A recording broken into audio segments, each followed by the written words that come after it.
Sun travels வடமாகாணத்தில் சட்டபூர்வமான அனுமதியுடன் இயங்குகின்ற visa consultants and ticket agent. உங்கள் பெறுமதியான கடவுச்சீட்டுகள், ஆவணங்கள் போன்றவற்றுக்கு பாதுகாப்பான அனுமதி பெற்ற நிறுவனம் சன் டிராவல்ஸ்.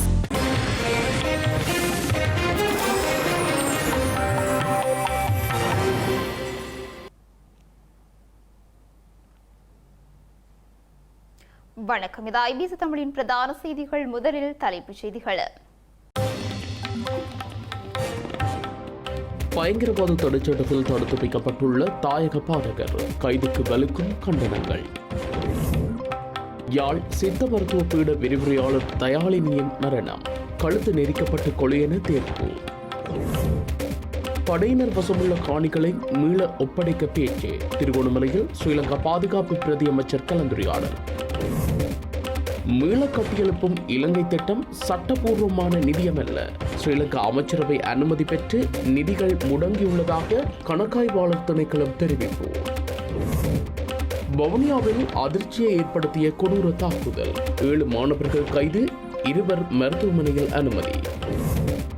பாஜக பெண் நிர்வாகி குறித்து அவதூறு பேச்சு, திமுக நாடாளுமன்ற உறுப்பினரின் மகன் சூர்யா சிவா கைது.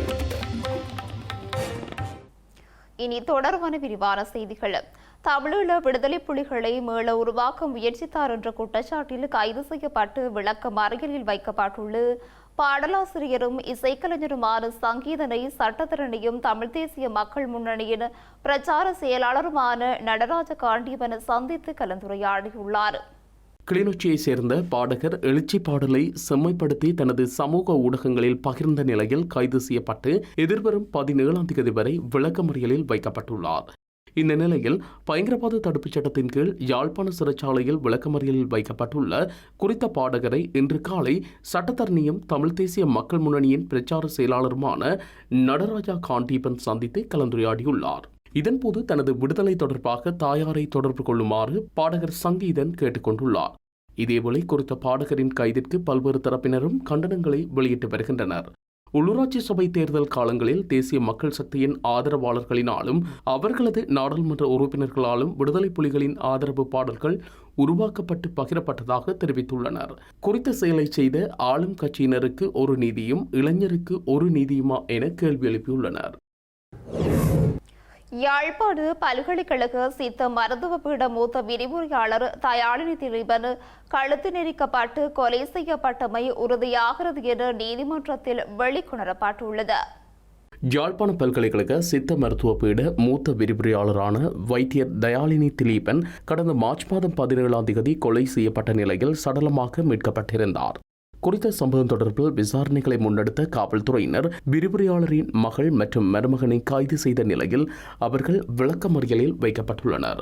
இந்த நிலையில் யாழ் நீதவான் நீதிமன்றத்தில் நடைபெற்று வந்த மரண விசாரணைகளில் சட்ட வைத்திய அதிகாரியின் உடற்கூற்று பரிசோதனை அறிக்கை, காவல்துறையினரின் விசாரணை அறிக்கை, சாட்சியங்கள் மற்றும் ஆதாரங்களின் அடிப்படையில் குற்றச்செயல் ஒன்று இடம்பெற்றுள்ளது என்பதுடன் விரிவுரையாளர் கொலை செய்யப்பட்டுள்ளார் என நீதிமன்றத்தில் வெளிக்கொணரப்பட்டுள்ளது. குறித்த வழக்கு யாழ் நீதவான் நீதிமன்றத்தில் நேற்றைய தினம் நடைபெற்ற போது நீதவான் எஸ் லெனின் குமார் இதனை வெளிப்படுத்தினார். அதன் அடிப்படையில் விசாரணைகளை நீதிமன்றம் தொடர உள்ள நிலையில் வழக்கை எதிர்வரும் ஜூன் மாதம் 16ஆம் தேதிக்கு திகதியிட்ட நீதவான் கைது செய்யப்பட்டு விளக்கமறியலில் உள்ள சிரேஷ்ட விரிவுரையாளரின் மருமகன் மற்றும் மகள் ஆகியோரின் விளக்கமறியல் காலத்தை அன்றைய தினம் வரை நீடித்து உத்தரவிட்டார். யுத்த காலத்தில் பாதுகாப்பு காரணங்களுக்காக பாதுகாப்பு தரப்பினரால் கையகப்படுத்தப்பட்டு திருகோணமலை மாவட்ட காணிகளை மீண்டும் அதன் உரிமையாளர்களிடம் ஒப்படைப்பது தொடர்பான கலந்துரையாடல் ஒன்று இடம்பெற்றுள்ளது. யுத்த காலத்தில் பாதுகாப்பு காரணங்களுக்காக பாதுகாப்பு தரப்பினரால் கையகப்படுத்தப்பட்ட திருகோணமலை மாவட்ட காணிகளை மீண்டும் அதன் உரிமையாளர்களிடம் ஒப்படைப்பது தொடர்பான கலந்துரையாடல் ஒன்று இடம்பெற்றுள்ளது. குறித்த கலந்துரையாடல் பாதுகாப்பு பிரதி அமைச்சர் மேஜர் ஜெனரல் அருண் ஜெயசேகர தலைமையில் கிழக்கு மாகாண ஆளுநர் அலுவலகத்தில் நடைபெற்றது. இதன்போது இதுவரை காலம் விமானப்படை மற்றும் இராணுவத்தினரால் மக்களுக்கு வழங்கப்படாமல் உள்ள சீனக்குடா, கரமலையூற்று பகுதியில் காணிகள் கடற்படையினரால் மூடப்பட்டுள்ள நிலாவலி கோபாலபுரம் வீதி மற்றும் நிலாவளி இக்பால் நகர் பகுதியில் கடற்படையினரால் கையகப்படுத்தப்பட்டுள்ள காணிகளை மீண்டும் வழங்குவது தொடர்பாக கலந்துரையாடப்பட்டது. குறித்த கலந்துரையாடலை பிரதி அமைச்சர் அருண் ஹேமச்சந்திர, கிழக்கு மாகாண ஆளுநர் பேராசிரியர் ஜெயந்தலால் ரத்னசேகர, பாதுகாப்பு தரப்பு அதிகாரிகள் மற்றும் அரசு அதிகாரிகள் ஆகியோர் கலந்து கொண்டிருந்தனர். இலங்கையில் டிட்வா புயல் பாதிப்பை தொடர்ந்து ஸ்ரீலங்கா அரசாங்கத்தினால் உருவாக்கப்பட்ட மீள கட்டியெழுப்பும் இலங்கை திட்டத்தின் கீழ் சேகரிக்கப்பட்ட நிதிகள் எதுவும் இதுவரை பயன்படுத்தப்படவில்லை என கணக்காளர் நாயக திணைக்கள அதிகாரிகள் தெரிவித்துள்ளனர். குறித்த நிதிகள் திரைசேரியின் தனித்துவமான கணக்கொன்றில் முழுமையாக முடங்கி கிடப்பதாக அவர்கள் அரசாங்க நிதி பற்றிய குழுவில் தெரிவித்துள்ளனர். மீள கட்டியெழுப்பும் இலங்கை திட்டத்தின் கீழ் சேகரிக்கப்பட்ட நிதி தொடர்பான அரசாங்க நிதி பற்றிய குழுவின் கூட்டத்தின் போது கேள்வி எழுப்பப்பட்டது. இந்த கூட்டத்தின் போது அரசாங்க நிதி பற்றிய குழுவின் தலைவர் ஹர்சடி சில்வா மீள கட்டியெழுப்பும் இலங்கை திட்டம் என்ற பெயரில் சட்டப்பூர்வமான நிதியம் ஒன்று காணப்படுகின்றதா என கேள்வி எழுப்பினார். இதற்கு பதிலளித்த கணக்காய்வாளர் நாயகம் திணைக்கள அதிகாரிகள் இந்த திட்டத்தை ஆரம்பிப்பதற்கு கடந்த 2025ஆம் ஆண்டு அமைச்சரவை அனுமதி வழங்கியிருந்த போதிலும் சட்டத்தின் கீழ் அது ஒரு உத்தியோகபூர்வ நிதியமாக இதுவரை நிறுவப்படவில்லை என விளக்கமளித்தார். இதன் காரணமாக நன்கொடையாளர்களால் வழங்கப்பட்ட அனைத்து பணமும் திரைசேரியினால் பராமரிக்கப்படும் கணக்கொன்றில் வைப்பு செய்யப்பட்டுள்ளதாகவும் குறிப்பிட்டனர். அனைத்து பணமும் தற்போது திரைசேரியின் விசேட கணக்கொன்றில் வைப்பிலிடப்பட்டுள்ளதாகவும் அதிலிருந்து 1% இதுவரை பயன்படுத்தப்படவில்லை எனவும் தெரிவித்தனர். கணக்காய்வு நடைமுறைகள் ஊடாக குறித்த கணக்கின் மீதியை சமர்ப்பித்துள்ளதாகவும் அண்மைய ஆய்வுகளின்படி அந்த நிதிகள் எந்தவித மாற்றமுமின்றி அப்படியே உள்ளமை உறுதிப்படுத்தப்பட்டுள்ளதாகவும் தெரிவித்துள்ளனர். தேசிய மக்கள் சக்தி அரசாங்கமானது முன்னாள் ஜனாதிபதி கோட்டாபய ராஜபக்ஷவின் நிர்வாகத்திற்கு நேர்ந்ததை விடவும் மோசமான மக்களின் எதிர்ப்பையும் விளைவுகளையும் சந்திக்கும் என ஐக்கிய மக்கள் சக்தியின் நாடாளுமன்ற உறுப்பினர் கிங்ஸ் நெல்சன் எச்சரித்துள்ளார். ஆளும் கட்சி உறுப்பினர்களே வெளியேற துடித்துக் கொண்டிருக்கும் நிலையில் கட்சி மாறுவதை தடுக்கும் சட்டமூலத்தின் மீது நாடாளுமன்றத்தில் ரகசிய வாக்கெடுப்பை நடத்துமாறு சவால் விடுத்துள்ளார். கொழும்பில் உள்ள ஐக்கிய மக்கள் சக்தி அலுவலகத்தில் இடம்பெற்ற ஊடகவியலாளர் மாநாட்டில் இவ்வாறு தெரிவித்துள்ளார். வெளிநாடுகளில் இருந்து எரிபொருளை கொண்டு வந்து சேமித்து விற்று பணம் சம்பாதித்து மீண்டும் எரிபொருள் கொண்டு வருவது போன்ற எளிய பணிகளை கூட செய்ய முடியாது விட்டால் இதற்கு ஓர் அரசாங்கம் என்று தேர்தல் மேடையில் தற்போதைய ஜனாதிபதி கேள்வி எழுப்பியதை நினைவுபடுத்துகின்றோம். இத்தகைய வெற்று வாக்குறுதிகளை நம்பி மக்கள் ஏமாந்து விட்டனர். ஆட்சியாளர்கள் மக்களை ஏமாற்றுவதையும் பொய் கூறுவதையும் உடனடியாக நிறுத்திவிட்டு நாடாளுமன்றத்தின் உள்ளேயும் உண்மைகளை பேச வேண்டும். தற்போதைய அரசாங்கமானது மூழ்கி கொண்டிருக்கும் ஒரு கப்பலாகும். கப்பலின் முன்பகுதி ஏற்கனவே தரையில் மோதி மூழ்க தொடங்கிவிட்டது. கப்பலின் பின்புறத்தில் உள்ள ஆளுங்கட்சி உறுப்பினர்களே அங்கிருந்து வெளியேற துடித்துக் கொண்டிருக்கின்றனர். ஆளுங்கட்சியினருக்கு தங்களது 159 உறுப்பினர்கள் மீது நம்பிக்கை இல்லாத காரணத்தினால்தான் நாடாளுமன்ற உறுப்பினர்கள் கட்சி மாறுவதை தடை செய்யும் புதிய சட்டமூலத்தை கொண்டுவர முயற்சிக்கின்றார்கள். உயிர்த்த ஞாயிறு பயங்கரவாத தாக்குதல் சம்பவம் தொடர்பில் முன்னாள் ஜனாதிபதி கோட்டாபய ராஜபக்ஷ உள்ளிட்ட மூவருக்கு வெளிநாட்டு பயணத்தடை விதிக்கப்பட்டுள்ளமையானது தற்போதைய அரசின் திட்டமிட்ட அரசியல் பழிவாங்கல் நடவடிக்கையாகும் என முன்னாள் நாடாளுமன்ற உறுப்பினர் சரத் வீரசேகர தெரிவித்துள்ளார். கொழும்பில் உள்ள கட்சி தலைமையகத்தில் நடைபெற்ற ஊடகவியலாளர் சந்திப்பில் கலந்து கொண்டு கருத்து தெரிவிக்கும் போதே அவர் இவ்வாறு குறிப்பிட்டுள்ளார். தற்போதைய அரசு டிரில்லியன் கணக்கில் வெளிநாட்டு கடன்களை பெற்ற போதிலும் நாட்டில் எந்தவித அபிவிருத்தி பணிகளும் முன்னெடுக்கப்படவில்லை. அத்தியாவசிய பொருட்களின் விலைவாசி உயர்வு மற்றும் எரிபொருள் விலை ஏற்றம் காரணமாக ஒட்டுமொத்த மக்களும் கடுமையான பொருளாதார சுமையை எதிர்கொண்டுள்ளனர். அரசின் மீதான இந்த மக்கள் அதிருப்தியை மறைக்கவும் தங்களின் நிர்வாக தோல்விகளை திசை திருப்பவுமே கோட்டாபய ராஜபக்ஷவை இலக்கு வைத்து அரசு இவ்வாறான கீழ்த்தரமான நாடகங்களை அரங்கேற்றி வருகிறது. உயிர்த்த ஞாயிறு தாக்குதல் தொடர்பாக உள்நாட்டிலும் வெளிநாட்டிலும் பல பிரச்சினைகளை ஆணைக்குழுக்கள் மற்றும் நாடாளுமன்ற தெரிவுக்குழுக்கள் அமைக்கப்பட்டன. அத்துடன் அமெரிக்காவின் FBI, இன்டர்போல், ஆஸ்திரேலியா மற்றும் ஸ்கொட்லாந்து யார்ட் காவல்துறையினர் என பல சர்வதேச புலனாய்வு பிரிவினரும் விசாரணைகளை முன்னெடுத்திருந்தனர். இந்த எந்த ஒரு விசாரணையிலும் கோட்டாபய ராஜபக்ஷ அல்லது சுரேஷ் சாலே ஆகியோரின் பெயர்கள் எங்கும் குறிப்பிடப்படவில்லை.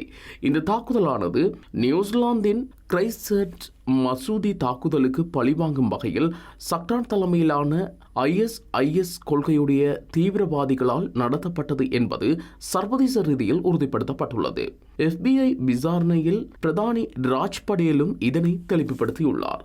இவ்வாறு இருக்கையில் குற்றப்புலனாய்வு திணைக்களத்தின் தற்போதைய பணிப்பாளர் நாயகம் மற்றும் பொதுமக்கள் பாதுகாப்பு அமைச்சு தேசிய பாதுகாப்புக்கு முன்னுரிமை அளிக்காமல் தனிநபர்களை வேட்டையாடுவதிலேயே கவனம் செலுத்தியுள்ளது. இலங்கை நீதிமன்றங்களில் நிலவும் வழக்கு தாமதங்களுக்கு சட்டம் அதிபர் திணைக்களம் உள்ளிட்ட நீதித்துறை சார்ந்த நிறுவனங்களில் நிலவும் பணியாளர் வெற்றிடங்களே காரணம் என ஸ்ரீலங்கா நீதியமைச்சர் ஹர்சன நாணயக்கார தெரிவித்துள்ளார். அதற்கான தீர்வுகளை வழங்க நடவடிக்கை எடுக்கப்பட்டு வருவதாகவும் அவர் குறிப்பிட்டுள்ளார். நீதி மற்றும் தேசிய ஒற்றுமைப்பாட்டு அமைச்சர் கர்சன நாணயக்காரவுக்கும் இலங்கைக்கு உத்தியோகபூர்வ விஜயம் மேற்கொண்டிருந்த ஐக்கிய நாடுகள் சிறுவர் நிதியத்தின் நிறைவேற்று சபை தலைவர் ட்ரெயின் தம்சார் உள்ளிட்ட அந்த நிதியத்தின் நிறைவேற்று சபையின் சிரேஷ்ட பிரதிநிதிகளுக்கும் இடையிலான விசேட கலந்துரையாடல் ஒன்று நேற்று முன்தினம் மாலை நீதியமைச்சில் இடம்பெற்றது. சிறுவர்கள் தொடர்பான தற்போதைய சட்டங்கள், காணொலி தொழில்நுட்பத்தின் ஊடாக சிறுவர்கள் சாட்சியம் அளிப்பதற்கான வசதிகள், சிறுவர் மற்றும் இளைஞர் கட்டளை சட்டம், சிறுவர்கள் தொடர்பான வழக்குகளை விரைவுபடுத்துதல் உள்ளிட்ட விடயங்கள் குறித்து இந்த கலந்துரையாடலின் போது கவனம் செலுத்தப்பட்டது. நீதிமன்றத்தில் விசாரணைக்கு எடுத்துக் கொள்ளப்படும் வழக்கு நடவடிக்கைகளின் போது சிறுவர்களிடமிருந்து சாட்சியங்களை பெற்றுக் கொள்வதற்காக காணொலி தொழில்நுட்பத்தை பயன்படுத்தும் சாத்தியக்கூறு குற்றவியல் நடைமுறை சட்டக்கோவையின் திருத்தத்திற்கு அமைய தயார் செய்யப்பட்டுள்ளதுடன் இந்த செயல்முறை குறித்து நீதிபதிகளுக்கு தெளிவுபடுத்தப்பட்டு அதற்கு தேவையான நடவடிக்கைகள் எடுக்கப்பட்டு வருகின்றன என இதன்போது ஸ்ரீலங்கா நீதியமைச்சர் குறிப்பிட்டுள்ளார். சிறுவர்கள் தொடர்பான சட்டங்கள் குறித்து நீதிபதிகள் பயிற்சி நிறுவனங்களுக்கு தெளிவுபடுத்துவதுடன் இலங்கை சட்டக்கல்லூரியின் பாடத்திட்டத்தில் சிறுவர் தொடர்பான சட்டங்களை உள்ளடக்குவதற்கு நடவடிக்கை எடுக்கப்பட வேண்டும் எனவும் அவர் குறிப்பிட்டுள்ளார். மேலும் வழக்கு தாமதங்கள் குறித்து இதன்போது ஆராயப்பட்டதுடன் சட்டமாதிபர் திணைக்களம் உள்ளிட்ட நீதித்துறை சார்ந்த நிறுவனங்களில் நிலவும் பணியாளர் வெற்றிடங்களே இதற்கு முதன்மை காரணம் எனவும் அதற்கான தீர்வுகளை வழங்க நடவடிக்கை எடுக்கப்பட்டு வருகின்றது எனவும் ஸ்ரீலங்கா நீதியமைச்சர் ஹர்சன நாணயக்கார தெரிவித்துள்ளார். அமெரிக்க டாலருக்கு நிகரான இலங்கை ரூபாவின் வீழ்ச்சி காரணமாக நாட்டில் சில மருந்துகளின் விலைகளை அதிகரிப்பது குறித்து கவனம் செலுத்தப்பட்டுள்ளதாக தேசிய மருந்துகள் ஒழுங்குமுறை அதிகார சபையின் தலைவர் விசேட வைத்திய நிபுணர் ஆனந்த விஜய விக்ரம தெரிவித்துள்ளார். டாலருக்கு நிகரான இலங்கை ரூபாவின் பெறுமதி வீழ்ச்சியடைந்துள்ள நிலையில் சில மருந்துகளின் விலைகளை அதிகரிப்பது குறித்து கவனம் செலுத்தப்பட்டுள்ளதாக தேசிய மருந்து ஒழுங்குமுறை அதிகார சபை தெரிவித்துள்ளது. இதற்கான ஆரம்பகட்ட நடவடிக்கைகள் தற்போது முன்னெடுக்கப்பட்டு வருவதாகவும் அதிகார சபையின் தலைவர் விசேட வைத்திய நிபுணர் ஆனந்த விஜய விக்ரம குறிப்பிட்டுள்ளார். இதன்படி இறக்குமதி செய்யப்படும் மருந்துகள் மற்றும் உள்நாட்டில் உற்பத்தி செய்யப்படும் சில மருந்துகளின் விலைகளை உயர்த்துவதற்கு திட்டமிடப்பட்டுள்ளதாகவும் அவர் தெரிவித்துள்ளார். அத்துடன் அரச வர்த்தமானி மூலம் அதிகபட்ச சில்லறை விலை நிர்ணயிக்கப்பட்டுள்ள 60 வகை மருந்துகளின் விலைகளிலும் திருத்தம் மேற்கொள்ளப்படலாம் என தெரிவிக்கப்பட்டுள்ளது. ரூபாவின் பெறுமதி குறைந்ததால் இறக்குமதி செலவுகள் அதிகரித்துள்ள நிலையில் அனைத்து மருந்துகளின் விலைகளும் உயரலாம் என்றாலும் சில குறிப்பிட்ட மருந்துகளின் விலைகளின் அதிகரிப்பு ஏற்படக்கூடும் எனவும் ஆனந்த விஜய விக்ரம மேலும் தெரிவித்துள்ளார். சமூக ஊடகங்களில் பெரும் அதிர்வலைகளை ஏற்படுத்திய தாக்குதல் சம்பவம் தொடர்பாக வவுனியாவைச் சேர்ந்த 7 மாணவர்களை இரட்டை பெரியகுளம் காவல்துறையினர் கைது செய்துள்ளனர். குறித்த கொடூர தாக்குதலுக்குள்ளான 2 மாணவர்கள் படுகாயமடைந்த நிலையில் வவுனியா மருத்துவமனையில் அனுமதிக்கப்பட்டுள்ளனர். சிறுவர்கள் குழு ஒன்று மாறி மாறி தாக்கும் காணொலி ஒன்று சமூக வலைதளங்களில் அண்மையில் வெளியாகியிருந்தது. குறித்த காணொலியில் வவுனியா பகுதியைச் சேர்ந்த மாணவர்கள் சிலர் மற்றொரு தரப்பைச் சேர்ந்த 2 மாணவர்களை மனிதாபிமானமற்ற முறையில் மிக கொடூரமாக தாக்கும் காட்சிகள் பதிவாகியிருந்தன. இதனை அடுத்து குறித்த காணொலி தொடர்பான தீவிர விசாரணைகளில் இறங்கிய இரட்டை பெரியகுளம் காவல்துறையினர் தாக்குதலில் ஈடுபட்ட வவுனியா இரட்டை பெரியகுளம் பகுதியைச் சேர்ந்த 7 மாணவர்களை கைது செய்தனர். கைது செய்யப்பட்ட சந்தேக நபர்கள் அனைவரும் 14 முதல் 17 வயதுக்குட்பட்ட சிறுவர்கள் என தெரிய வந்துள்ளது. குறித்த கொடூர தாக்குதலுக்கு இலக்காகி படுகாயமடைந்த 15 வயதுடைய 2 மாணவர்கள் தற்போது வவுனியா மாவட்ட பொது மருத்துவமனையில் அனுமதிக்கப்பட்டு அவசர சிகிச்சை பெற்று வருகின்றனர். கைது செய்யப்பட்ட 7 மாணவர்களும் நேற்றைய தினம் வவுனியா நீதவான் நீதிமன்றத்தில் முன்னிலைப்படுத்தப்பட்டனர். வழக்கை விசாரித்த நீதவான் சந்தேக நபர்களான 7 மாணவர்களையும் எதிர்வரும் ஜூன் மாதம் 10ஆம் தேதி வரை சிறுவர் பராமரிப்பு இல்லத்தில் தடுத்து வைக்குமாறு உத்தரவிட்டுள்ளார். சம்பவம் குறித்து இரட்டை பெரியகுளம் காவல்துறையினர் மேலதிக விசாரணைகளை தொடர்ந்தும் மேற்கொண்டு வருகின்றனர். திருட்டு குற்றச்சாட்டில் கைது செய்யப்பட்டிருந்த 16 வயதுடைய சிறுவன் ஒருவரை மனிதாபிமானமற்ற முறையில் நிர்வாணமாக்கி தாக்கியதாக கூறப்படும் சம்பவம் தொடர்பில் 2 பெண்கள் உட்பட ஒரே குடும்பத்தைச் சேர்ந்த 4 கைது செய்யப்பட்டுள்ளதாக காவல்துறையினர் தெரிவித்துள்ளனர். சிறுவன் தாக்கப்படுவது தொடர்பான காணொலி ஒன்று சமூக ஊடகங்களில் பகிரப்பட்டதை தொடர்ந்து விசாரணைகள் தீவிரப்படுத்தப்பட்டதுடன் அதனைத் தொடர்ந்து குறித்த 4 கைது செய்யப்பட்டுள்ளனர். காலி பகுதியில் திருட்டு குற்றம் சாட்டப்பட்ட 16 வயது சிறுவன் ஒருவன் மீது அநாகரிகமான முறையில் கொடூர தாக்குதல் நடத்திய குற்றச்சாட்டில் ஒரே குடும்பத்தைச் சேர்ந்த 4 பேரை காவல்துறையினர் கைது செய்துள்ளனர். பெரலபநாதர தந்தனிய கந்த பகுதியைச் சேர்ந்த சிறுவன் கொடூரமாக தாக்கப்படும் காட்சிகள் அடங்கிய காணொலி பதிவொன்று சமூக ஊடகங்களில் வெளியாகி வேகமாக பகிரப்பட்டதை அடுத்து சிறுவனின் தாயாரால் காலி காவல்துறை நிலையத்தில் முறைப்பாடு அளிக்கப்பட்டது. குறித்த முறைப்பாடு மற்றும் காணொலி ஆதாரங்களின் அடிப்படையில் விசாரணைகளை மேற்கொண்ட காவல்துறையினர் காலி மிலித்துவ பகுதியைச் சேர்ந்த 40 வயதுடைய பெண், அவரது 47 வயதுடைய கணவர், 19 வயதுடைய மகன் மற்றும் 17 வயதுடைய மகள் ஆகிய ஒரே குடும்பத்தைச் சேர்ந்த 4 கைது செய்தனர். முன்னதாக சொத்து திருட்டு முறைப்பாடு தொடர்பாக கைது செய்யப்பட்டு நேற்று காலி நீதவான் நீதிமன்றத்தில் முன்னிலைப்படுத்தப்பட்ட குறித்த சிறுவன் தற்போது சிறைக்காவலின் கீழ் கராப்பட்டிய மருத்துவமனையில் சிகிச்சை பெற்று வருகின்றார். இந்த நிலையில் கைது செய்யப்பட்டுள்ள சந்தேக நபர்கள் 4 இன்று காலி நீதவான் நீதிமன்றத்தில் முன்னிலைப்படுத்தப்பட உள்ளதுடன் சிறுவனால் மேற்கொள்ளப்பட்டதாக கூறப்படும் திருட்டுச் சம்பவம் மற்றும் அந்த சிறுவன் மீது நடந்த கொடூர தாக்குதல் குறித்தும் காவல்துறையினர் இருவேறு கோணங்களில் மேலதிக விசாரணைகளை முன்னெடுத்து வருகின்றனர். அனுராதபுரம் மிகிந்தலை காவல்துறையினரால் ஐஸ் போதைப்பொருளுடன் கைது செய்யப்பட்டு காவல்துறை சிறைக்கூண்டில் தடுத்து வைக்கப்பட்டிருந்த 2 சந்தேக நபர்கள் அங்கிருந்து தப்பிச் சென்றுள்ளனர். குறித்த சம்பவம் தொடர்பில் தற்போது விசாரணைகள் ஆரம்பிக்கப்பட்டுள்ளன. அனுராதபுரம் மிகிந்தலை காவல்துறையினரால் நேற்று மாலை ஐஸ் போதைப் பொருளுடன் மிகிந்தலை அம்பத்தலாகம பிரதேசத்தைச் சேர்ந்த 29 மற்றும் 30 வயதுடைய 2 சந்தேக நபர்கள் கைது செய்யப்பட்டிருந்தனர்.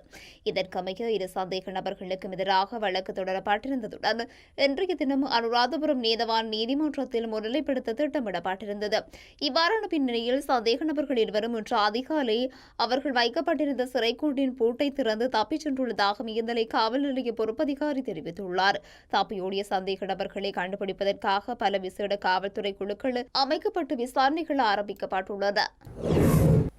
கண்டி நாவலப்பிட்டிய மாப்பாக்கந்த பகுதியில் 3 சக்கர வண்டி மீது மரபொன்று முழிந்து விழுந்ததில் மாணவன் ஒருவன் உட்பட 3 உயிரிழந்துள்ளனர். கண்டி மாப்பாகந்த பகுதியிலிருந்து நாவலப்பிட்டியை நோக்கி பயணித்துக் கொண்டிருந்த முச்சக்கர வண்டி மீது பாரிய மரம் ஒன்று இன்று காலை முறிந்து விழுந்துள்ளது. இதன்போது முச்சக்கர வண்டியில் பயணித்த பாடசாலை மாணவனும் அவனது தாய் மற்றும் ஒரு பெண் ஆகியோர் உயிரிழந்தனர். எனினும் விபத்திலிருந்து முச்சக்கர வண்டியின் சாரதி உயிர் தப்பியுள்ளார். நாவலப்பிட்டிய காவல்துறையினர் சம்பவம் தொடர்பான மேலதிக விசாரணைகளை மேற்கொண்டு வருகின்றனர். பாஜக நிர்வாகி அலிஷா அப்துல்லா அளித்த முறைப்பாட்டின் அடிப்படையில் திமுக நாடாளுமன்ற உறுப்பினர் திருச்சி சிவா மகன் சூர்யா சிவா கைது செய்யப்பட்டுள்ளார். யூடியூப் எனப்படும் சமூக வலையொலி பதிவாளர் முக்தார் மற்றும் திருச்சி சூர்யா சமூக வலைதளங்களில் தன்னை பற்றி அவதூறு பரப்பியதாக கூறி பிரபல உந்துருளி பந்தய வீரரும் பாஜக பிரமுகருமான அலிஷா அப்துல்லா நேற்று சென்னை காவல் நிலையத்தில் முறைப்பாடு அளித்துள்ளார். இதனையடுத்து திமுக நாடாளுமன்ற உறுப்பினர் திருச்சி சிவா மகன் சூர்யா சிவா கைது செய்யப்பட்டுள்ளார். இதேவேளை சமூக வலையொலி பதிவாளர் முக்தாரை காவல்துறையினர் தேடி வருகின்றனர். செய்திகளின் நிறைவாக மீண்டும் தலைப்புச் செய்திகள். பயங்கரவாத தடுச்சட்டத்தில் தடுத்து வைக்கப்பட்டுள்ள தாயக பாதகர் கைதுக்கு வலுக்கும் கண்டனங்கள். யாழ் சித்த மருத்துவ பீட விரிவுரையாளர் தயாளினியின் மரணம், கழுத்து நெரிக்கப்பட்டு கொலை என தீர்ப்பு. படையினர் வசமுள்ள காணிகளை மீள ஒப்படைக்க பேச்சு. திருகோணமலையில் ஸ்ரீலங்கா பாதுகாப்பு பிரதி அமைச்சர் கலந்துரையாடல். மீள கட்டியெழுப்பும் இலங்கை திட்டம் சட்டபூர்வமான நிதியமல்ல. ஸ்ரீலங்கா அமைச்சரவை அனுமதி பெற்று நிதிகள் முடங்கியுள்ளதாக கணக்காய்வாளர் திணைக்களம் தெரிவிப்பு. வவுனியாவில் அதிர்ச்சியை ஏற்படுத்திய கொடூர தாக்குதல், 7 மாணவர்கள் கைது, 2 மருத்துவமனையில் அனுமதி. பாஜக பெண் நிர்வாகி குறித்து அவதூறு பேச்சு, திமுக நாடாளுமன்ற உறுப்பினரின் மகன் சூர்யா சிவா கைது. இத்துடன் ஐபிசி தமிழின் பிரதான செய்திகள் நிறைவு பெற்றன. உடனுக்குடன் செய்திகளை அறிந்து கொள்ள IBCTamil.com என்ற எமது இணையதளத்தினை பார்வையிடுங்கள். வணக்கம்.